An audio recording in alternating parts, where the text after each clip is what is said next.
Avez-vous déjà remarqué comment, parfois, ce qui semble sain peut vous empêcher d'atteindre le bien-être que vous recherchez? Comment un simple légume dans votre assiette peut, sans que vous vous en rendiez compte, perturber votre glycémie? Aujourd'hui, je souhaite vous présenter l'autre facette de la question, celle dont presque personne ne parle. Et je vous le promets, en comprenant ce qui se passe réellement dans votre corps, vous porterez un regard neuf sur l'alimentation. Nombre de mes patients arrivent épuisés. Ce n'est pas seulement leur corps qui est fatigué, c'est aussi leur esprit. Ils ont l'impression de tout faire correctement, mais leur corps ne semble pas réagir. Docteur, je mange bien, je suis vos recommandations, et pourtant mes analyses sont toujours mauvaises. Cette phrase résonne chaque jour lors de mes consultations.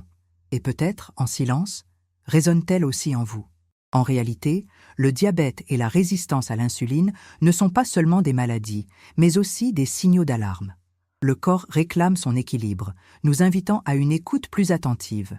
Parfois, l'ennemi n'est pas le sucre que l'on évite, mais des aliments en apparence inoffensifs qui se font passer pour sains tout en provoquant une inflammation interne. Combien de fois avez-vous ressenti de la frustration en constatant que, malgré vos efforts, vous n'obteniez aucun résultat?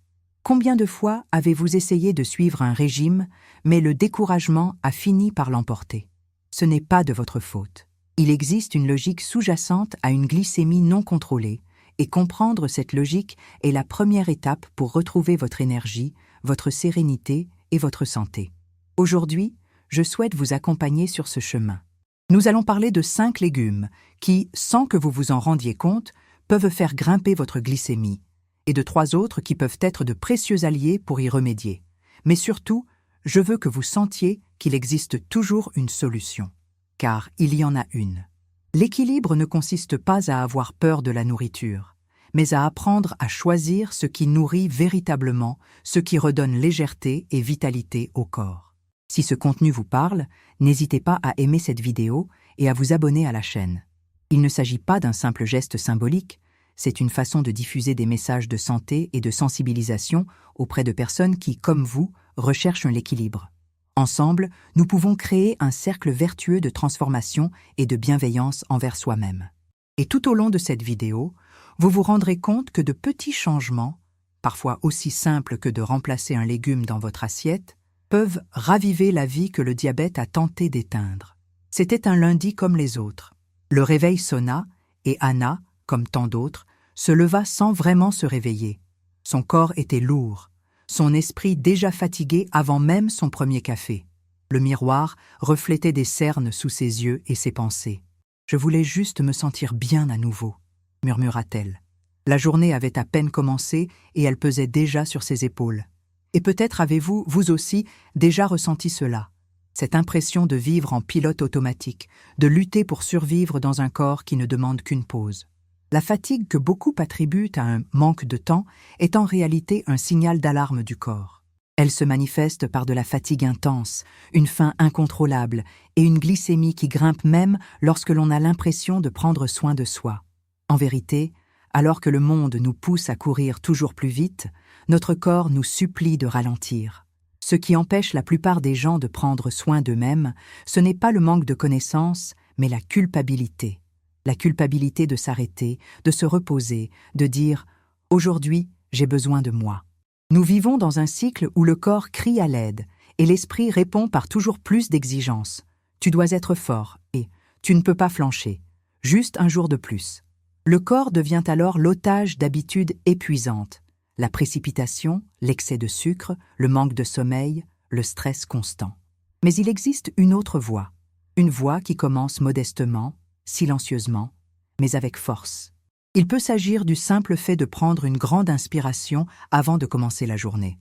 Poser la main sur sa poitrine et sentir son cœur battre, se rappeler que l'on est vivant et qu'être vivant est une invitation à prendre soin des autres. Ou encore, préparer son repas calmement, en observant les couleurs, l'odeur, la texture des aliments. C'est à cet instant précis que la conscience s'éveille et que le corps commence à réagir. Lorsque vous vous écoutez, votre corps comprend. La glycémie se stabilise, le sommeil s'améliore et l'esprit s'apaise. L'équilibre ne s'acquiert pas par de grandes promesses, il naît de petits gestes constants. Aujourd'hui, avant de vous endormir, fermez les yeux et faites un exercice simple. Remerciez votre corps pour tout ce qu'il fait pour vous, même quand vous l'oubliez. Et demain, au réveil, choisissez une chose, une seule, qui vous apporte de la légèreté. Cela peut être une courte promenade, respirer calmement, ou simplement boire de l'eau en pleine conscience. Car un nouveau départ ne se fait pas en un jour. Il commence. Aujourd'hui, le moment où vous décidez de prendre soin de vous avec amour. Il y a des jours où le corps parle, mais nous ne l'écoutons pas. Il s'exprime par le poids qui pèse sur nos épaules, le manque d'énergie au réveil, l'agitation mentale même quand le corps aspire au repos. C'est comme s'il existait un fossé entre ce que nous ressentons et ce dont nous avons vraiment besoin. Et, dans cette confusion entre l'urgent et l'essentiel, nous nous oublions. Avez-vous déjà eu l'impression que votre corps réclamait une pause, tandis que votre esprit s'obstinait à continuer? Avez-vous déjà eu le sentiment d'être vivant, mais pas vraiment? Présent, ce dérèglement est insidieux. Il commence par de petits oublis, comme trop de café, un déjeuner pris sur le pouce ou un manque de sommeil. Et, sans même s'en rendre compte, le corps ne réagit plus comme avant. L'humeur change, la fatigue s'accumule et même le plaisir des choses simples semble disparaître. Le stress, lorsqu'il devient une habitude, non seulement vous épuise, mais il vous façonne de l'intérieur. Le cœur s'emballe, l'intestin proteste, la peau reflète ce que l'âme tente de dissimuler.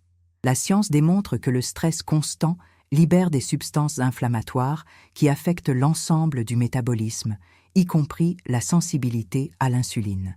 Mais, au-delà d'un simple constat technique, c'est un rappel. Tout en nous est lié. Un esprit fatigué pèse sur le corps. Un corps tendu affecte l'esprit. Fermez les yeux un instant. Comment vous sentez-vous physiquement en ce moment? Êtes-vous léger ou tendu? Avez-vous respiré profondément ou juste assez pour tenir le coup toute la journée? Dites-nous en commentaire quelle partie de votre corps a le plus réclamé d'attention ces derniers temps. La guérison commence lorsque nous redécouvrons nos sens, lorsque nous troquons la précipitation contre la pleine conscience. Lorsque le toucher devient conscient, lorsque nous nous lavons le visage, préparons à manger, respirons. C'est dans ces gestes apparemment insignifiants que le corps comprend. Maintenant, je peux de nouveau faire confiance. Avez-vous remarqué comment, lorsque vous respirez lentement, votre rythme cardiaque ralentit et vos pensées semblent trouver l'espace nécessaire pour se réorganiser? C'est votre corps qui vous remercie. C'est votre esprit qui retrouve son calme. C'est tout votre être qui se souvient que vivre, ce n'est pas courir, c'est couler. Et si, dès aujourd'hui, vous vous autorisiez à écouter davantage et à exiger moins? Et si, au lieu d'essayer de tout contrôler, vous vous observiez simplement, avec bienveillance, pendant quelques minutes chaque jour? La véritable transformation ne survient pas lorsque le corps change, mais lorsque notre rapport à lui évolue. En adoptant une perspective plus bienveillante, le corps répond par la gratitude. Et peu à peu, la fatigue se mue en force, l'anxiété en calme et la culpabilité en amour de soi. Car, au final, prendre soin de soi est un acte silencieux et profondément révolutionnaire. Parfois, le corps s'exprime en silence. Il ne crie pas, il ne supplie pas, il est simplement épuisé. Épuisé d'être ignoré, épuisé de porter le poids des émotions que l'on tente de dissimuler, épuisé de se retenir alors que le cœur aspire à respirer. Avez-vous remarqué comment le corps essaie toujours de vous avertir avant que quelque chose ne s'effondre? C'est le mal de tête qui survient sans raison apparente, l'insomnie, le changement d'appétit, l'oppression thoracique, autant de petits signaux qui indiquent qu'en vous, quelque chose a besoin d'être écouté avec plus de douceur. Je me souviens d'une patiente, Clara, qui disait être constamment épuisée. « Docteur, je crois que mon corps me déteste », plaisantait-elle dans un rire gêné. Mais au fond, son corps ne la détestait pas. Il cherchait simplement à se faire entendre. Lorsqu'elle a commencé à prendre soin d'elle avec bienveillance, à manger sereinement et à dormir paisiblement, quelque chose a changé. Pas du jour au lendemain, mais progressivement. L'éclat est revenu dans ses yeux. Son corps n'a jamais été le problème. Le problème résidait dans le silence entre ce qu'elle ressentait et ce qu'elle s'autorisait à exprimer. Et peut-être l'avez-vous déjà ressenti vous aussi. Votre âme qui aspire à un répit tandis que le monde vous presse.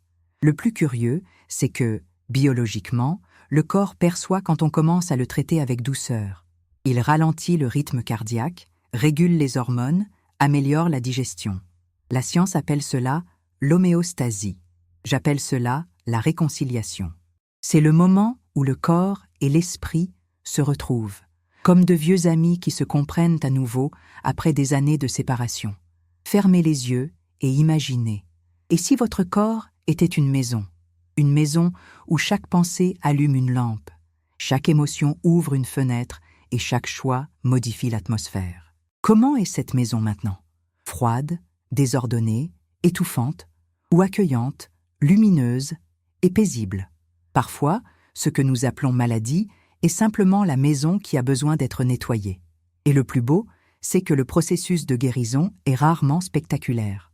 Parfois, il suffit de boire un verre d'eau en pleine conscience, de s'étirer au réveil, de se regarder dans le miroir et de se dire « Je suis là » et c'est suffisant pour aujourd'hui. Le corps ne recherche pas la perfection. Il aspire à la vérité. Il souhaite de petits choix faits avec amour, comme arroser une plante oubliée et la voir renaître. Car la santé n'est pas une destination lointaine, mais un chemin de retour, à soi-même. Scénario, partie 5, par le docteur Livia Torres. Longtemps, nous avons cru que prendre soin de son corps se résumait à suivre des règles, bien manger, bien dormir, prendre des médicaments.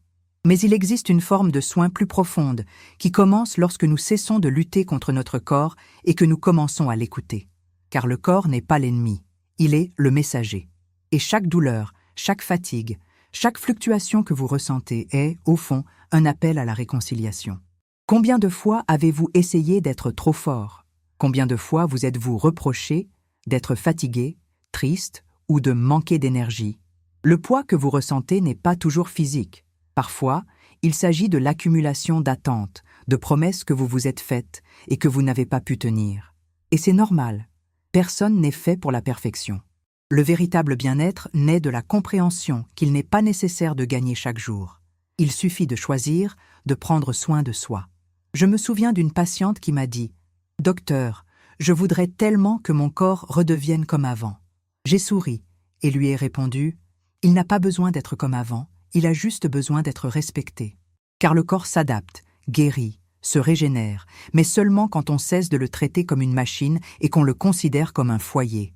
Un foyer qui a besoin de silence, de pause et, parfois, d'un peu de pardon. Te pardonnes-tu d'avoir mis autant de temps à t'écouter? As-tu regardé en arrière sans culpabilité, en comprenant que même tes erreurs étaient des tentatives pour faire face à la vie? Le corps ne garde pas rancune. Il attend simplement le moment où tu décideras de revenir à toi. Et lorsque ces retrouvailles ont lieu, une sensation de légèreté t'envahit comme une bouffée d'air frais. Le sommeil s'améliore, l'appétit s'équilibre, l'esprit s'apaise. L'harmonie revient, non pas parce que tout est parfait, mais parce que tu es pleinement présent. Fermez les yeux un instant et imaginez-vous respirer calmement. Sentez l'air entrer, emplir votre poitrine, et prenez conscience. Vous êtes là, entière. Le changement commence à cet instant précis, lorsque vous choisissez de faire quelque chose de simple, mais d'immense. Prendre soin de vous avec bienveillance. Aujourd'hui, avant de commencer votre journée, je vous invite à faire quelque chose. Choisissez un geste qui vous rapproche de vous-même. Un repas léger, une courte promenade, 5 minutes de silence. Un seul geste suffit, car l'équilibre ne naît pas des grandes révolutions, mais de la constance des petits changements. Vous savez, la vie a une façon bien à elle de nous apprendre des choses. Parfois, c'est le corps qui parle, parfois c'est le cœur qui crie. Et presque toujours, nous n'apprenons que lorsque nous nous arrêtons. Pendant longtemps, j'ai moi aussi pensé que prendre soin de moi était égoïste, que me reposer était une perte de temps, que ce sentiment était une faiblesse. Mais un jour, l'épuisement n'a pas demandé la permission. Il est arrivé, tout simplement. Et c'est alors que j'ai compris que la santé ne se mesure pas au résultat des examens, mais à ce que l'âme ressent à la fin de la journée. Je me souviens de la première fois où je me suis autorisée à respirer vraiment. J'ai éteint mon téléphone, je me suis assise par terre dans le salon et j'ai pleuré. J'ai pleuré pour tout ce que j'avais essayé de garder en silence, en m'efforçant de paraître forte en permanence. Et à cet instant précis, entre deux larmes, j'ai compris quelque chose de simple et de profond. Prendre soin de soi commence lorsqu'on s'écoute. Quand on apprend à s'écouter, quelque chose change. Le corps réagit, l'esprit ralentit, le cœur retrouve un nouveau rythme. La transformation n'est pas magique, mais elle est bien réelle. Elle naît de petites décisions, l'instant où l'on dit « assez » à l'excès et « oui » à sa propre paix intérieure. Il n'existe pas de formule parfaite, mais il y a la pratique. Respirez profondément. Buvez de l'eau en pleine conscience. Dors avec respect. Bougez votre corps, mais autorisez-vous aussi à vous arrêter. Écrivez ce que vous ressentez, même si c'est douloureux. Célébrez les petites victoires, même si elles semblent insignifiantes, car la véritable santé ne repose pas sur le contrôle, mais sur la présence. Imaginez-vous vous réveiller avec la sensation que votre corps et votre esprit sont en harmonie, que vous n'avez plus besoin de lutter contre vous-même, mais simplement d'avancer avec bienveillance. Voici le véritable équilibre, lorsque prendre soin de soi cesse d'être une obligation et se transforme en amour. Si cette vidéo vous a touché, c'est peut-être parce que votre corps aussi vous réclame ce nouveau départ. Aujourd'hui, choisissez un geste, un seul, qui vous rapproche de vous-même. Cela peut être respirer profondément pendant 1 minute, préparer un repas en toute tranquillité ou simplement éprouver de la gratitude d'être là. Prenez soin de vous avec la même attention que vous portez aux autres. Et si ce contenu vous a rappelé quelque chose d'important, partagez-le dans les commentaires. Quel a été votre petit geste pour prendre soin de vous? Parfois, c'est ce petit pas qui change tout.